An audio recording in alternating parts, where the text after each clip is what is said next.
All right, so we've Tony's put up a poll question immediately, so we'll let you all answer this question quickly. All right, so it looks like I'm assuming everyone else can see that poll, but it looks like the majority of the group here are using axial length measurement in their office. So I'm preaching to the choir a little bit, which I love, and hopefully you'll gain a few tidbits that you can learn about axial length. So for those, a lot of us have been told, and I know I've been told, that you really don't need to do axial length. Can we pull that poll down? We really don't need to do axial length to do myopia management. And I think maybe like 6-7 years ago when we first started doing this, that was probably true, but I don't think that's true anymore. So I'm going to use the example of glaucoma. So before we had OCTs, we had IOPs, we had visual fields, and we could treat and manage glaucoma. And, was this super accurate? No, it was not. But were we able to treat glaucoma? Yes, we were. And now that we have OCTs, we have a standard of care that gives us much more information than we had before. So I want you to think about axial length as the OCTs of myopia management. And I love the fact that we can slow down myopia. I love telling parents now that we can have an option to slow down the progression of the myopia. And we just didn't have that in the past. Now, a lot of you have seen this graph before, or a variation of this graph. And I think it's important to remember why we're doing this. Like, why are we going to all the effort and the expense and the time to try to slow down myopia. And the ultimate reason is because we want to reduce the risk of horrible eye disease when people are an adult. And so, we know that the risk for eye disease like the ones you see here go up exponentially the higher your prescription is. But we have to remember it's the axial length that's the problem, not the prescription, right? So it's not because you have thick glasses that you get cataracts. It's not because you have a lot of minification that you get glaucoma. It's not because your image is focused in front of the retina that you get a retinal detachment. It's because your eyeball is longer and all the delicate tissues are stretched and are much thinner than they should be, and that puts you at the risk for these diseases. So we should be looking at measuring what counts. So the most serious one of this list, and the one I'm most scared of, and I'm not a high myope, but if I was, the one I would be most scared of would be the last one, myopic maculopathy. Because the other ones you can actually do stuff about a little bit and have some hope, but myopic maculopathy, it is really a devastating condition. And this is a scary study that they did. There's a study that looked at the prevalence of myopic maculopathy based on your axial length. And when you're looking at the graph, you can sail along pretty well and have pretty low risk until you get to about 26 millimeters. And, and particularly after 27 millimeters, your risk for this, vision debilitating condition goes exponentially. So if we're going to try to prevent that, we should make sure we're measuring that. Okay, so my goal here is to try to bridge the gap between, okay, I don't know much about axial length to I know a lot more about axial length than I did. So hopefully I'll share some tidbits here. And one of the biggest problems I had when I started measuring axial length, I could not remember for the life of me this next poll. So you want to put this poll up again, Tolly, the second poll.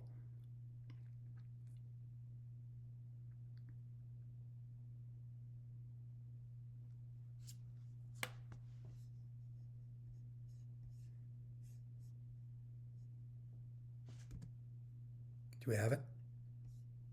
There we go.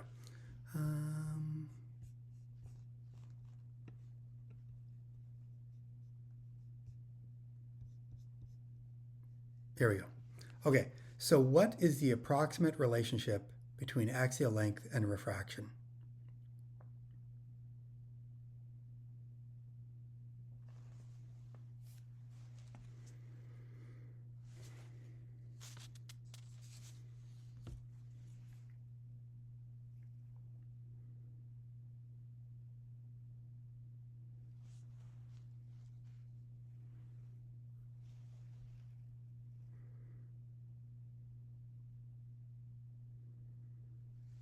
Okay. So I love this poll because it tells me that you were in the same boat as I was. And it's really hard to remember the relationship. I'm going to tell you the relationship in the moment. But first, I'm going to give you a way to memorize this relationship so you'll never forget it again. So there's a mnemonic technique that you can use. It's something called the method of loci, where you use some ridiculous mental image to help you never forget something ever again. So this is going to be ridiculous, but bear with me and you'll never forget this again. So I want you to, got a blank screen here, close your eyes. I want you to picture this mentally. So you are examining a patient in your exam room, and in bursts into your room is your college registrar, and they are wearing a referee jersey. And they are extremely mad, and behind them comes in this gigantic, shiny quarter, like a coin, 6 feet tall, gigantic quarter that comes into the room. And the registrar says to you, in order for you to keep your license, you must play ping pong against this giant quarter. And if you lose your license. So you're sweating, you're a little bit nervous, but you have no choice. You have to play your first ping pong tournament match against a giant quarter. And because you're so nervous, you lose your first point, and the referee shouts out, point one goes to quarter. So here is your mental image. So 0.1 millimeters goes to a quarter diopter. So that's the relationship between axial length and diopters, and hopefully you won't ever forget that. Now that you know the relationship, let's talk a little bit about why axial length is so valuable. And basically, if we're doing myopia management, there's only two things we can measure to see if our treatment is being effective. One, we can measure the refraction, and the other thing we can measure is the axial length. So if we're measuring refraction, we can use an autorefractor, we can use a phoropter, and basically we're looking at working in a quarter diopter steps. We need to cycloplegia the patient, which takes some chair time to do, because we know studies show that non-cycloplegic refractions are extremely variable. And we know that there's definitely a subjective component to this. If you're doing a subjective refraction or if you're doing RET, there is some variability in that. On the other hand, axial length, you're measuring in much, much smaller steps. You're measuring in 0.01 millimeters, which, as you just remembered, is like a fraction of a diopter. You do not have to cycloplegia the patient, and it's objective. And so I'm going this, in my mind, I feel it just makes a lot more sense to measure axial length because it's more accurate, it's more objective, and it's basically faster. Now, one caveat I'll have, a lot of the studies that they do to look at the effectiveness of myopia management, when they do measure refraction, they're doing cycloplegia autorefraction, and that's the way they're getting their refractive data. Okay, so if you're familiar with axial length at all, you're going to be familiar with one of these graphs, and it's a growth curve. And this particular graph here, this is called the Erasmus growth curve. This was based on a study by Tideman et al. In the study that is listed at the bottom. This is a research group that's out of the Netherlands, and they did a study. They looked at almost 13,000 kids. These are European Caucasian kids, and they tested what their axial length was. And they came up with this growth curve for kids. And I really love this because, the parents that come in, they love this because it's familiar to them. They're used to seeing this at their pediatrician, and they're very familiar with their heights and what that means and the percentiles, and they can relate to what this is. So a couple of points on this chart, if you're not familiar with this, they have here down around the age 9, they have some percentages with a letter M. And what that means is basically that's the likelihood that they're going to be myopic in some form at that age, around age 9. I really don't feel that this information on the graph provides me much help, because most of the time if I'm doing an axial length, I already know that they're myopic or they're well on their way to being myopic, and so that doesn't provide me much value. But the information that does provide me with value is on the far right-hand side, these numbers here. So the M, again, stands to the likelihood that they're going to be myopic as an adult. But more importantly, I really love the HM, which is highly myopic. What's the likelihood they're going to be highly myopic? And in this study, highly myopic is over -6 diopters. And this gives us some value information to share with patients that they can understand what the risk for the kids going up higher in the prescription. So if we take this example specifically, I tell the parents, you've got the axial length, and this is the length of the eye in millimeters down the left side. You've got the age at the bottom. We've got the growth curves. The 50th, this blue line is the 50th percentile. And then I show them where they are. So their child here is on the 98th percentile. Their eyeball is longer than almost every kid in their grade. And that puts them at a 43% risk to be highly myopic as an adult. And so we should act and do something to slow that down. Now, I mentioned that this study was done in the Netherlands on European kids. There is also a corresponding growth chart for Asian kids, because we know Asian kids, their eyes grow at a different rate than non-Asian kids. And so this is a study that was done out of China, and it gives us the growth curves for Asian kids, similar thing. So again, you'll see the percentages here. Those percentages on this graph refer to the likelihood of them being myopic at that particular age.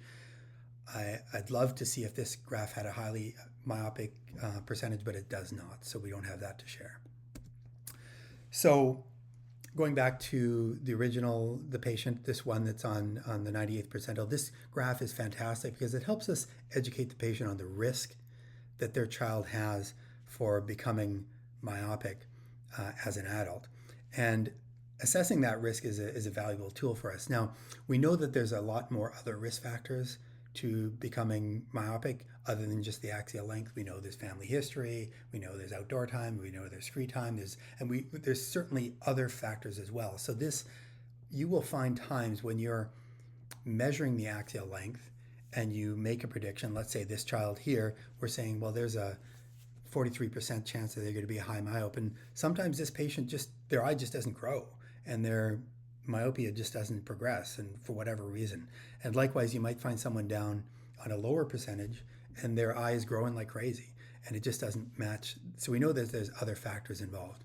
Now, as far as what I do typically in my practice, if I have a patient that's in the 75th percentile or higher, I'm having a conversation with that parent about saying, hey, we need to do something to slow this down, do something to have effect, some type of myopia management option to slow the growth of the eyeball.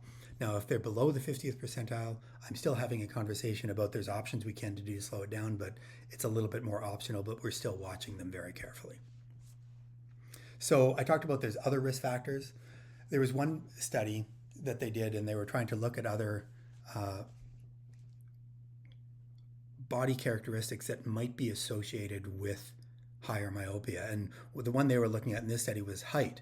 And they found that there was a correlation between height and axial length and gender and age.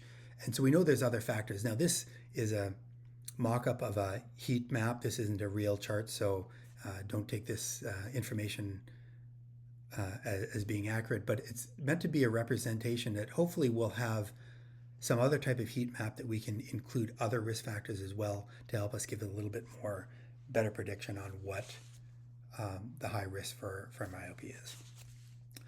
All right, so you've already heard a little bit about the Stellus lens, so I'm not going to share about the features of that, but I want to talk a little bit about the effectiveness of myopia management options. And a lot of the studies, and I'm happy Laurent used it here, a lot of the studies will use a percentage. They'll say 67% reduction in myopia or something like that. And I think that's a great number to tell patients because I think it's helpful for them. But for us that know a little bit more information, I'd like us to look at a little bit deeper at the information. And what the number I would like you to look at is not a percentage change, but rather look at the axial length change per year. And I think that provides something that you can compare modalities a little bit more fairly one to another. And so every study has this, and that's what that 67% is based on. But I think you should be looking at the axial length. So let's look at the Stellus study. This is data from the Stellus, their first study that was their 2-year data. And So in this study, they were looking at kids from between the ages of 8 and 13, and they were Asian, and this is the results they found. So the treatment group, the ones that were wearing the Stellus lens, their axial length change per year was 0.14 millimeters per year. And the control group, which were wearing a single vision spectacle lens, fully corrected, their axial length change was 0.35 millimeters per year. Now we have the refractive change there as well, but I'm not going to be talking about refraction here. We're just talking about axial length. And so you can see clearly this lens was very, very effective. Now, if you want to see this on a bar graph, here is again a representation. So you'll see that immediately there's actually 3 bars, and we'll talk about that in a moment. They had the control group that were wearing a single vision lens. Their axial length change per year is 0.35 millimeters. The highly aspheric lenslet, their change per year was 0.14 millimeter per year. And so you can see that there was an effectiveness of this lens. But you'll see that in the middle we have the SAL, and that stands for the slightly aspheric lens. And one thing that if you start reading the studies, you'll realize that a lot of these companies, when they're analyzing or evaluating a lens, they are evaluating more than one design. And in this particular study, there was more than one design that they have evaluated. They evaluated the highly aspheric lens and the slightly aspheric lens. They didn't fully understand which lens was going to be the most effective, but it turns out the highly aspheric one was, and that's the one they moved forward to create the Stellus lens. I think the important thing to remember here is that there are other lenses out there that are effective in slowing down axial length, but maybe not as effective as other ones. And so, it's good to know that there's other options in that. Okay, let's go in some cases. So case number 1, we've got a patient. It's an 11-year-old Asian male, and he presented to our clinic, came in, and he had a spherical equivalent of about -150. And so we said, let's do an axial length. So we used the Asian growth chart here, and it's kind of like, you have to find the little dot here. So this is the dot here of the axial length. So we can see that this boy, he was just above the 50th percentile. We don't expect him to be, myopic at this age, and we were a little bit concerned. So we had suggested a myopia management lens. And of course, what did the parents do? They said, well, let's just wait a little bit. And so they came back 2 years later, and they were just wearing a regular lens. And we measured axial length again, and we measured the refraction again. And this time the refraction had gone up significantly over 2 years, and we measured the axial length, and that had gone up a fair bit. So we recommended, again, a myopia management lens, and they chose to go with the Stellus lens. When we compare the change in the axial length per year, it was basically over that 2 years, he had a change of 0.41 millimeters each year, which, if you go, I'll jump back a couple of slides here. This is a good one to remember as a reference point. The control groups, a lot of the control groups for these age groups that we're looking at, 8 to 13, is 0.35 millimeters. And a lot of the effectiveness is 0.14 millimeters. So clearly he was in a group that was changing quite rapidly. So we prescribed the Stellus lens, we monitored him every 3 months, and looked at the outcome. And so the outcome a year later, he had only a growth of 0.11 millimeter per year. So clearly this lens was effective in slowing down the growth of his eye. Now, the point I want to make here is, if we weren't looking at the axial length change, and we were just looking at the refraction, he came in in November 2024, he was a -275. We prescribed the Stellus lens. He came in a year later, and his prescription went up a half diopter.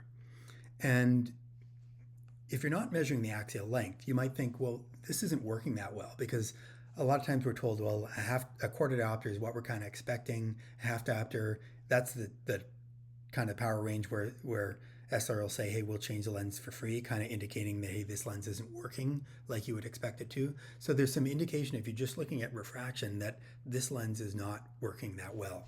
And likewise, if you're just looking at the graph and just the appearance of the graph, you can see it kind of looks like it flattens out, but it doesn't look like it's a really dramatic effect. But until you actually look at the numbers and the change per year, you don't realize how effective this lens is really working. So that's why looking at the axial length change per year is a really, really valuable tool.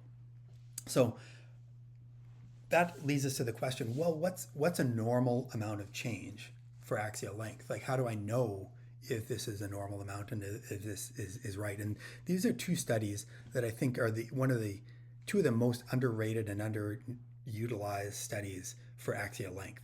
So both of these, they've taken data from all sorts of myopia management studies of patients to try to come up with a formula that they could predict how much change is expected for per year for different groups. The study on the left is looking at emmetropes, looking at non-myope patients to see what their change is. The one on the right is looking at patients that are myopes and seeing how much theirs is changing per year. And so if you look at their formula and plug in the data, you get this graph. And so let's just talk through the graph. On the left-hand side, it has the axial elongation change per year, the millimeters per year. And at the bottom, it has the age in any given year, what that amount of change would be. The purple lines indicate myopes. And so you'll see the light purple are Asian myopes and the dark purple are non-Asian myopes, because we know Asian myopes, their eyes will grow faster than non-Asians will. And then you'll see in the green, these are the emmetropes. So these are kids that are not myopic and their eyes don't grow as fast as myopes do. And one thing you'll note is that there's not an ethnicity differentiation here, and that's because the two ethnic groups, they overlap almost completely, so it's just the same graph. Another way to look at that is a chart, and this is a great chart to have in your clinic, and if you're looking for this information, I'll have ways I can send this out to you at the end. This is a great way to kind of know, hey, is my treatment working well or not? So if we take, for example, the last patient, he was, 13, 14 type of age. And so he was an Asian male. And so we were expecting his eye to grow, if we weren't doing any treatment, by 0.18 millimeters, maybe up to at most 0.29 millimeters, kind of in that range. That's the range we were expecting what to happen if we weren't doing any treatment. So anything that we got less treatment than that, or less growth than that, is an effective treatment. Now, the ideal treatment is if we can get him in this green zone.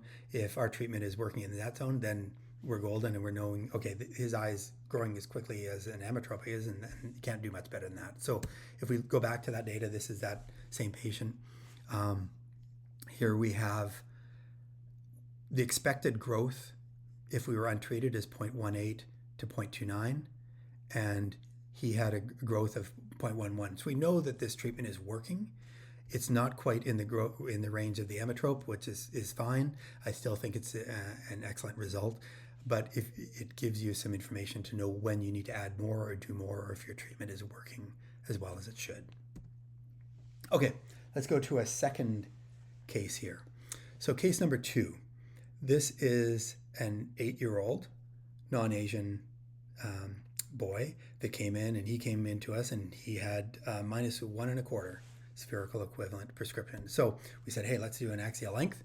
So we did this axial length on him. We found that he was between the 90th and 95th percentile. We said to mom and dad, we said, hey, your kid's myopic. We're worried about going up because his eye's much longer than everyone else's age, and that puts him at a higher risk. He's has 8 to 16% of becoming highly myopic, which isn't super high, but if we can reduce that much lower, that would be really beneficial. So we said, hey, we should look at some myopia management type of option. And so, being the excellent persuaders that we are, the parents decided to wait and for another year and not do any treatment. And so they came in a year later. The prescription had only gone up by 1/4 diopter, which actually isn't that bad. And if you saw that, you would go, oh, his prescription is actually not changing. This guy may not be a progressor, and I'm not too worried about it. But if you look at how much his axial length grew, it grew by 0.3 millimeter per year in that year. And if you remember back from the control group of the HALT lens, it was 0.35. So this lens is growing much faster than it should. And so again, we said, hey, this is growing faster than it should. We really would recommend prescribing, and we prescribed the Stellus lens, and we had the patient back. And so we had the patient back, and this is what we found. So the patient came back a year later, and 10 years old, and the prescription stayed the same, minus 150. We measured the axial length, and lo and behold, his eye got shorter. So he was minus 0.08 millimeters shorter. And so the parents were like going, oh, this is awesome. Wow, his nearsightedness is being corrected. He's going to have zero prescription in no time. And I'm going, yeah, I don't really know a way that the eye can get shorter where it's not really a thing. So it's a little bit awkward to explain this and why there's a variability. And so this is the next piece of information when you're doing axial length. You're going to run into this situation, and how do you explain this? How do you understand why the axial length is going down? So the reason is because there's some variability in our axial length measurements. And so, as you know, there's different biometers out there. We've got kind of four main ones. I'm sure there's more of this, but I put for probably the four most common ones with the IOL Master. We have the LensStar, we have the MYOPIA Master, and the Maya. And all of these, they'll use different technology for measuring the axial length. And although the physics is different between them, they're all very accurate in what they're measuring. The IOL Master and the LensStar, they're predominantly used for cataract surgery, and those have been used for that. The MYOPIA Master and the Maya, they were definitely developed more for myopia patients, but there's no reason why you couldn't use any of these. So what do we have? There was a study, they looked at the variability in these instruments. So one thing they looked at was the inter-device comparison. So basically, if you have the same device, you're having them back on any given day, how much could that result vary on a given device? And you'll see the variability here. It can be as low as 0.04 millimeters on any given visit, up as high as 0.06 millimeters. So you can have a change in the axial length just on the same machine, just because of the variability in the machine. Now that's still really accurate, and it's much more accurate than your quarter diopter that you're measuring on your phoropter or your autorefractor, but there is some variability they can explain. The other question that often comes up is, can I compare one device to another? So if they have it done on an IOL Master in one clinic, and then they go to another clinic, they have the Maya, are the results the same? Can you compare them? Well, they looked at that, and they found that there is some variability. Some devices will match pretty similar to another. So the Maya is very similar to the IOL Master. They found that the LensStar typically measured a little bit longer than the other devices did. But the interesting thing is that the study cautioned against comparing one device to the other, but when you look at the data, the variability one device to the other was actually a little bit lower than the variability just in the device itself. So I think we can probably compare one device to another relatively accurately. So what other things could cause variability in our measurements of axial length? So we talked about inter-device variability, and that's probably the biggest one that we have. The other thing is with axial length has a diurnal variation. So our eyeball is not a static structure. It's a dynamic and fluid and organ that keeps changing, and there is a variation throughout the day. The axial length actually peaks at 11:14 a.m. and the variability throughout the day is 0.046 millimeters. So it can go up and down depending on where you do. I do not clock the time that I measure the axial length, but I could see maybe at some point in the future that might be something that we might do. Another thing that can cause variability in our axial length readings is our IOP. So there's definitely a direct mechanical relationship between IOP and axial length. If your pressure goes up, your eyeball gets bigger. And there's actually a formula for it. The relationship is 1 millimeter of pressure is equivalent to 0.0059 millimeters of axial length. And interesting enough, as you all know, the IOP there has a diurnal variation, and it's actually very similar to the axial length. So our IOP, it peaks kind of mid to late morning, and there's a variability about 3.2 millimeters throughout the day. So if you plug in this variation of the pressure in this formula, the variability due to IOP is about 0.018, which is actually lower than the whole diurnal variation. So we know that there's more than just the pressure that's causing the diurnal variation in the axial length. And so there must be other factors. One other factor that we know that can be a factor is the thickness of the cornea or the choroid. So the choroid will thicken with myopia management lenses. So if you take and they actually did Essler was actually, I was pretty impressed, they did a study comparing Stellis lens and seeing how quickly the choroidal thickness will increase. And they found that patients after wearing a Stellis lens for just 90 minutes, the choroidal thickness will increase that quickly. So we know that there is some evidence that indicates that the choroidal thickness will increase with myopia management, and so that can also decrease our axial length. And there's probably other factors as well that that we haven't studied that are also affecting that variability. So the thing is, when you've got this patient and the axial length goes down, you can tell the parent that, okay, we're looking at some variability in the measurement, but we're looking for a trend. So much like IOP, we don't take a single IOP in time. We're looking at the trend of IOP over time. Same thing with axial length. We're looking at the general trend, and you'll see the next time this patient came in, there was a little uptick on their axial length, and so we're looking at that general trend of what that axial growth is. So if we're looking at different myopia management modalities, I'm just going to share a little bit about some comparing the axial length change per year in different options. So just to explain this graph, the burgundy bars, these will indicate data from various studies of different lenses. And so this particular one is the MyoSmart lens. Here is the Stellis lens, a 2-year study, the 0.14. This is the DOT study, 0.15. We have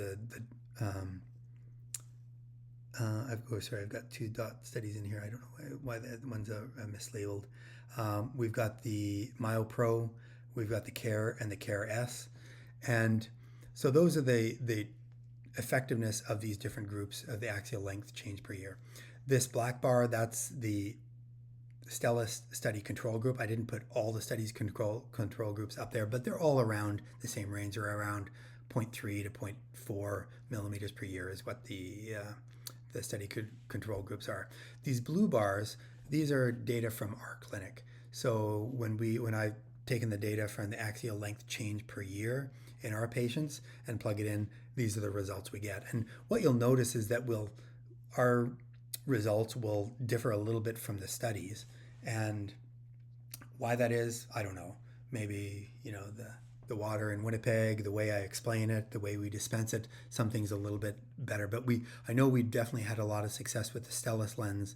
And I think the take-home message from this slide is that if you have a myopia management modality, you can probably be certain that it's going to reduce the axial length by some amount, but you will definitely find that some options will be more effective than others. So I think it's important to look at the study data that's out there and then look at the results that you're getting in your clinic to try to figure out, okay, which option is working best for your patients when you're trying to educate them on what's working. And with that, I think that's about all I've got. And if you're looking for some of the data and the studies and some of the graphs, I've got a QR code up here. You can take a link to that. That'll take you to a forum, and it'll send you an email with all that. And I'm happy to answer any questions if there's any questions that we have.